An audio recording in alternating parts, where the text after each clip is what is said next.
the massive success of Marvel Rivals, Spider-Man has gained even more notoriety and recognition. Now, although I wouldn't say it's the best in my eyes, since, well, who wants to see an interlock Spider-Man on their team with a Lord profile, and by the end of the game, they've probably gotten like 3 kills and like 15 deaths, and they spammed "I need healing." Okay, I think this is just PTSD at this point. Even without Marvel Rivals, everybody knows that Spider-Man is one of the biggest superheroes out there, and I've always wanted to cover on my channel, but I've never known who to put him up against until recently, where I was like, wait, hold on, I just made a connection. Sakamoto Days is currently airing, and inside of the show there was a group of assassins that are basically at the top of the verse, and so I was thinking, Spider-Man already does fight a group of villains. Obviously you have the Sinister Six, which is his rogue gallery, and I was like, what would happen if he ran into the Order? I mean, I'm pretty sure Kingpin should be able to hire them. So in this video I'm going to be throwing the Order at Spider-Man to see if they could take him down. So strap in, because I'm going to get real in depth for this video. But before I get into the video, if you guys enjoy content like this, you know what to do. Hit that like button and subscribe, as I do post content like this regularly, and to be honest, it's a win-win. You guys show me love and support, and I give it back to you in the form of videos. Whether it's Sakamoto Days, Spider-Man, or just fiction in general, in due time I plan on covering it, so be there when I go there. But I feel like that's enough of my rambling. Why don't I jump straight into the video and see if the Order could take down Spider-Man. Now before I do any scaling, I'm going to have to go over the rules, but don't worry, the rules are going to be very simple. The first rule will be that everybody here will be in their prime. For the Order, I'm going to have it consist of the main guys plus Sakamoto, as I don't believe the new ones have done anything too crazy yet, so I'm not going to include them here. So yeah, we'll just keep it to the old bunch. For our second rule, everybody here is going to be bloodlusted. The third rule is going to be that everybody here will be using the weapons that they usually use or any suits that they have. And the last rule will be where the fight is taking place, and that is going to be New York City. And what's happening in New York is pretty simple. Kingpin did hire them, like I said in the beginning. So yeah, I feel like I've covered every rule that's going to apply to this video, so I jump straight into it and get into their scaling. And so to begin the video, I'm going to go over Peter Parker. For his AP, Peter is easy around large building level to possibly city block level, as he's able to stop Rhino while charging and can take a blow from Collective Man, who has the power of 1 billion people. Now the reason him being able to take a blow from somebody is actually an AP feat as well, is because he's all raw strength, so I mean, he doesn't have any special durability powers to up his durability solely, so yeah, you can apply it to his AP.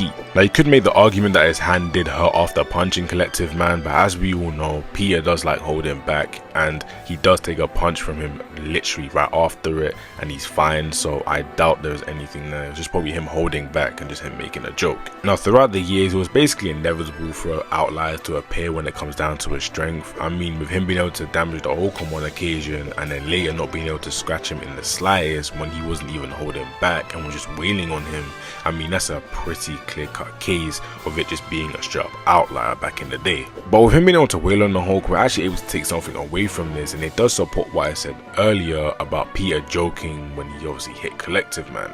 And it's him being able to punch the Hulk and not take any damage himself.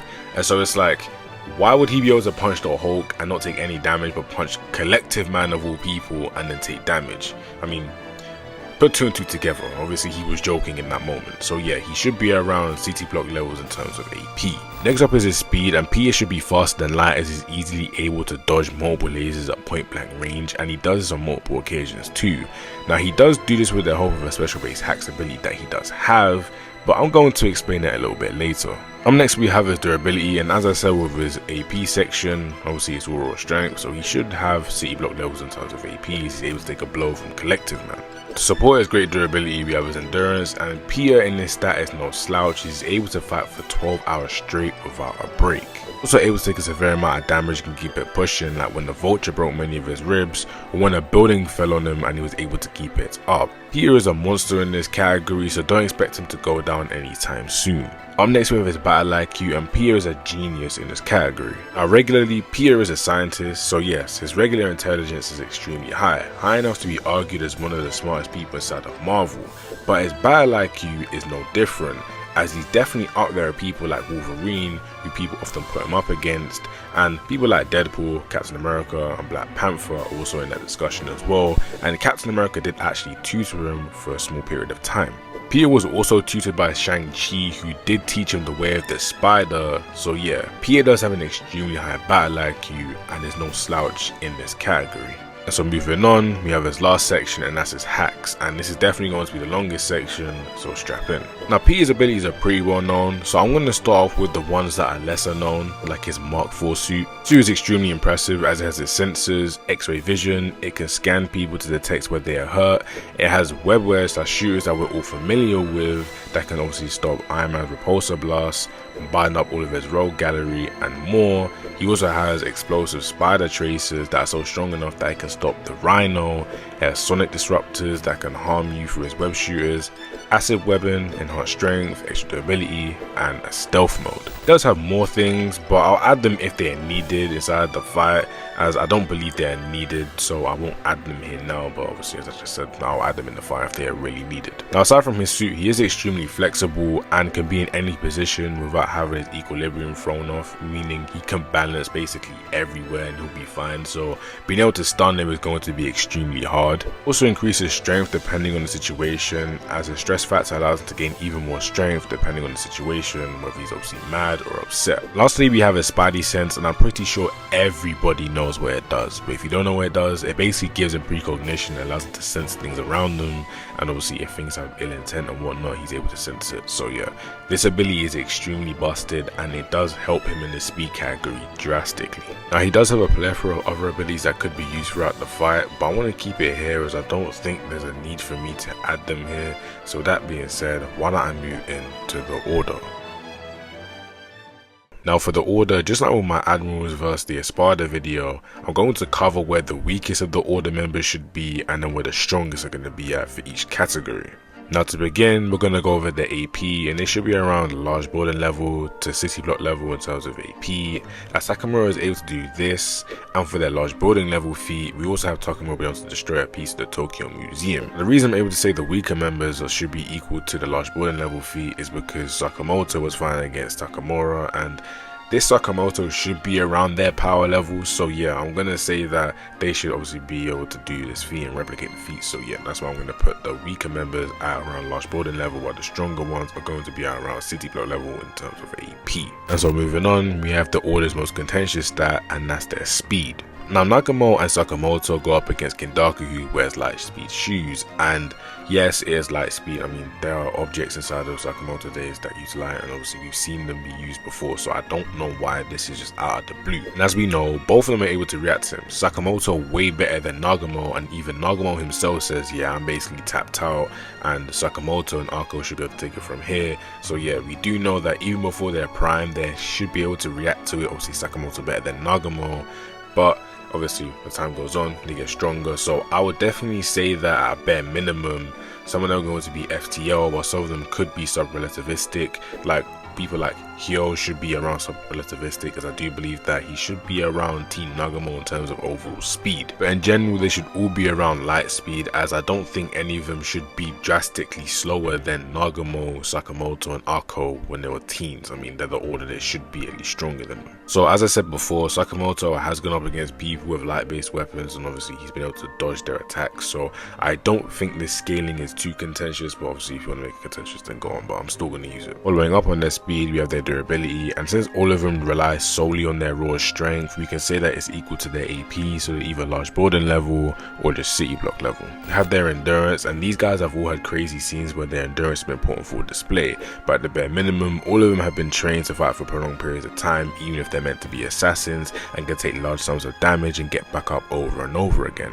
We get to see this the most throughout the exhibition arc, and outside of it, we've seen people like Hyo take a bullet to the brain and continue fighting. Following up on their amazing endurance, we have their battle IQ, and this is definitely their best stat. As these guys are the best assassins in the world, they specialize in taking you out, and all of them have different fighting styles, meaning they have different ways to take you out. And we have people like Nagamo, who's a trickster, so you have to do different things that way, where people like Sakamoto and Takamura, who are basically more flashy in my eyes, but in the exact same breath, they're extremely swift with what they do. And so in this stat, they're definitely no slouch, and it's something that P is definitely going to have to look out for. Finally, we have their hacks, and this is where I'm going to split them all up and cover them individually. So why don't we begin with Kami. His full name isn't Kami, I'm just scared that I'll butcher his name, so yeah. Anyway, he's a great sniper who can shoot for 8 kilometers, and as long as you're in it, he can hit you. Now you can avoid him and counter him if you're fast enough, but due to him accounting for everything like the weather and the temperature, it's likely that he's going to hit you, and especially in a battle like this where P is going to be jumped by everybody else while he's just up on a ledge somewhere, it's going to be extremely advantageous for him, so it's definitely something that P is going to have to watch out for. Aside from sniping, he does have obviously enhanced abilities, but like it's not going to be as strong as the others. This is Hyo, and Hyo's gimmick is being an absolute powerhouse. He's able to punch through many electromagnetically controlled billboards with just one punch, and his endurance is through the roof, as I said before, with him being able to take a bullet to the brain. He's also pretty smart as well, and aside from that, I mean, there isn't really much for me to say about him.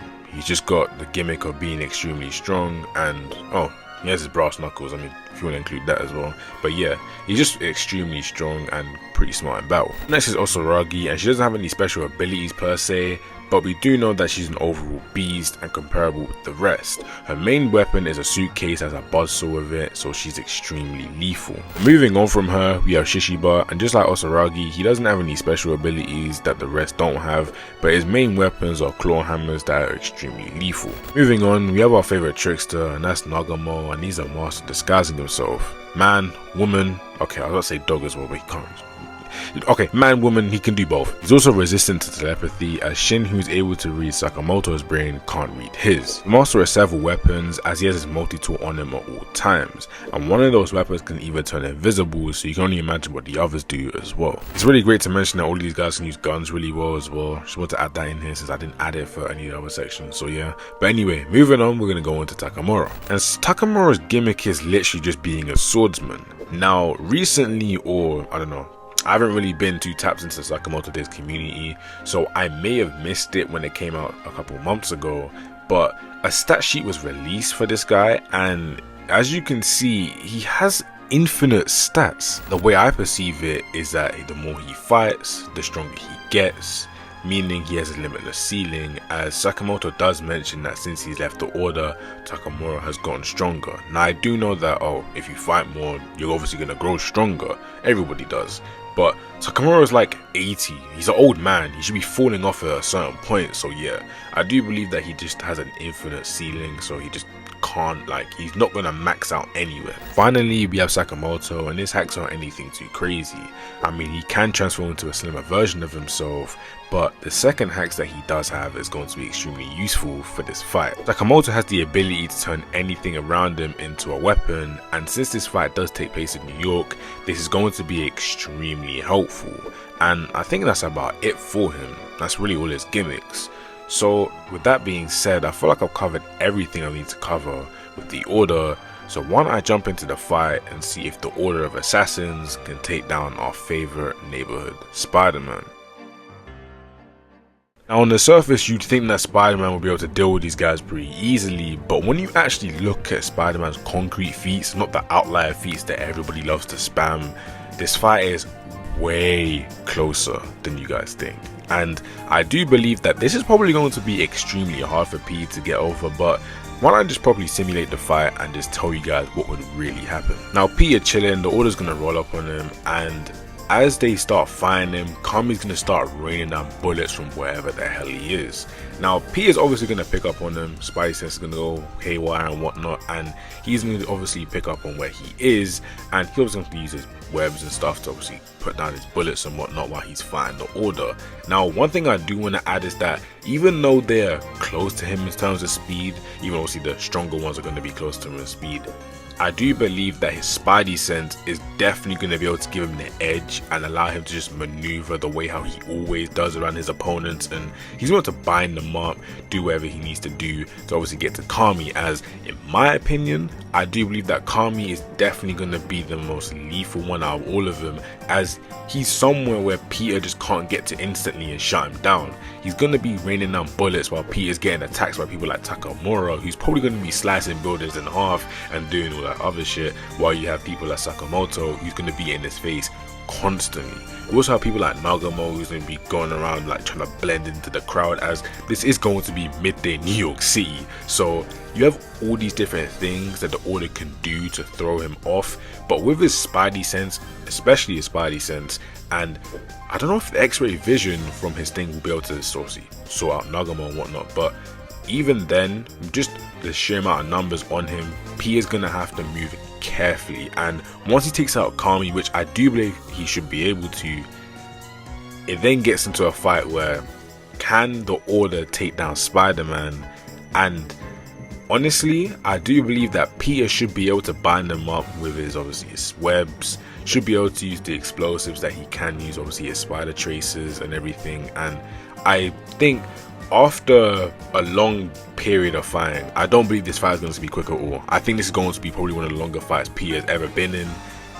After that long ass battle, I do believe that he's going to be able to go back to MJ or whoever he's with in the comics right now. Who is he with in the... I'll say that for later. But he's going to go back to them and be like, yeah, I just had to fight my life. Them Japanese assassins were hell. But I do believe that at the end, Peter will win. Yeah, that's the end of the video. And I just remembered who Peter was with. Well, didn't she break up with him? Because he's going through that Doctor Strange trial. I don't know, I could be bugging out right now. I swear he's in the Doctor Strange trial or something like that, where he was put through the infinite loops. I could be like off my head or something. You guys can correct me, people who read comics and whatnot. But yeah, that's the end of the video. Hope you guys enjoyed the video, because I did enjoy making this. This was like a last second like switch around. So yeah, I've had this, no, the video that I was meant to drop today was Psylocke versus Marky. If you guys are here, tell me who you want Psylocke to go up against. But yeah, because I really want to make a video on Psylocke. I've got all her scaling ready. I've read a lot of Psylocke sort of stories and stuff to be prepared. So yeah, I think that's it for me today, guys. So I'll see you guys in the next video. I love you all. Thank you for all the support, and goodbye.